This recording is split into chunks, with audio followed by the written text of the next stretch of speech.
cases of fungal meningitis connected with a compounding pharmacy in Massachusetts are continuing to rise, with 2 additional cases confirmed today in Minnesota.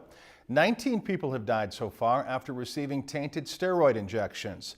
Lacey Monteleone is now live in the studio with more on how local compounding facilities keep drugs safe. Lacey? Yeah, Dennis, well, traditionally speaking, compounding pharmacies mix drugs specifically for an individual patient. Since the early 1990s, however, some facilities have expanded dramatically, but you can still find plenty of small-scale operations even right here in Bemidji. The compounding pharmacy within MedSave is a pretty small operation, only making about 10 drugs each day. There are pharmacies that'll do 50 to 100 a day, and that's a busy day for compounding. But not as busy as the New England Compounding Center in Framingham, Massachusetts, which was producing thousands. They were compounding medications for sterile use for injection.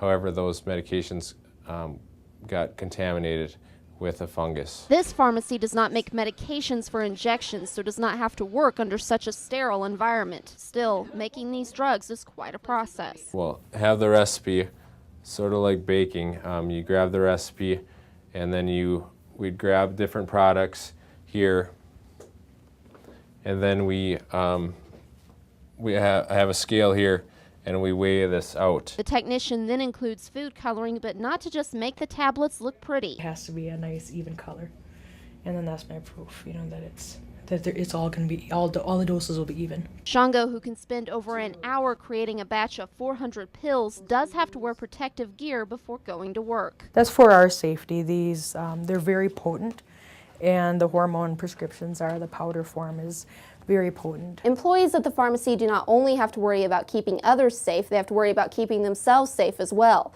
Many of the hormones they create here can be harmful if you're not supposed to take them. So pretty regularly they have to fill up a tube with saliva to make sure they're not getting any hormones. We send that into a laboratory and they test it and make sure they test our hormone levels. Which just goes to show that following the rules is good for everybody.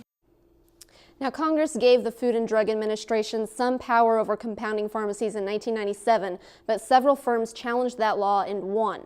Now, states are responsible for regulating those firms, but in Massachusetts, where pharmacies do need a prescription for each injection they make, the New England Compounding Center was simply not following that rule. Dennis?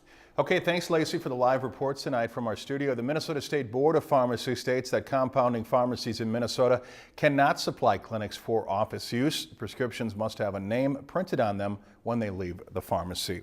If you've enjoyed this segment of Lakeland News, please consider making a tax-deductible contribution to Lakeland Public Television.